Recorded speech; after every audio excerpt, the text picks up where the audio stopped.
শতাব্দীতে যদি একজন সাহাবা আমাদের মধ্যে তাম পৃথিবীর ভিতরে আমাদের এই ভারতের জমিনে যদি একজন সাহাবা আসতেন, তাদের ঈমান কত মজবুত ছিল, কত শক্তিশালী ঈমান ছিল। একজন সাহাবা যদি বর্তমানের প্রেক্ষাপটে ভারতের জমিনে এসে যেত, তাদের ঈমানের রোশনীতে তামাম ভারতের নন মুসলিমরা ইসলাম গ্রহণ করত।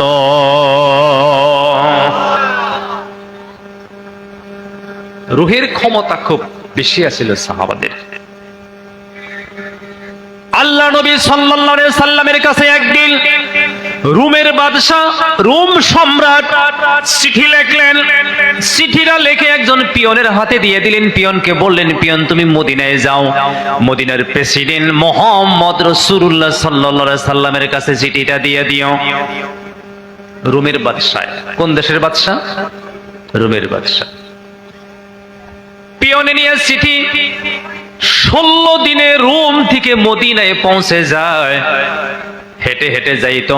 আমার যুবক বন্ধু, আমার মুরব্বী বাবাজিরা, মদিনায় যাওয়ার পরে এই কাসিদের এই পিয়ন বলল, মদিনার প্রেসিডেন্টকে আমি সাক্ষাৎ করব। মদিনার প্রেসিডেন্ট কোথায়? সাহাবারা বললেন, আমাদের প্রেসিডেন্ট কোনো বাংলায় থাকে না, আমাদের প্রেসিডেন্ট কোনো বিল্ডিং বালাখানায় থাকে না। আমাদের প্রেসিডেন্টকে যদি তুমি সাক্ষাৎ করতে চাও, ওই খেজুরের পাতার যে সাল, যে ছাউনি, যে ঘর, ওই মসজিদে নববীর মধ্যে বসে আছে, সেখানে সাক্ষাৎ করো। জোরে বলুন সুবহানাল্লাহ। রোম সম্রাটের এই পিয়ন আচরিত হয়ে গেল, তাজ্জুব হয়ে গেল, আর বলতেছে, যিনি নাকি মদিনার প্রেসিডেন্ট, মদিনার রাষ্ট্রপতি, খেজুরের পাতার চালের তলে থাকে, খেজুরের ছাউনির তলে? বলে হ্যাঁ। জোরে একবার বলুন মারহাবা।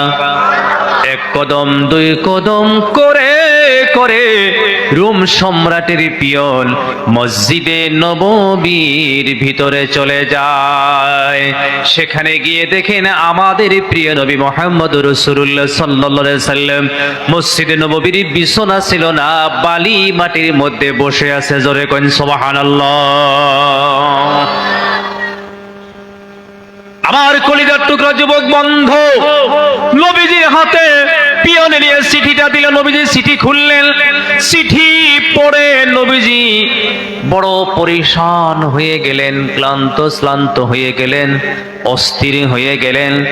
ইবনে মাসউদ নামের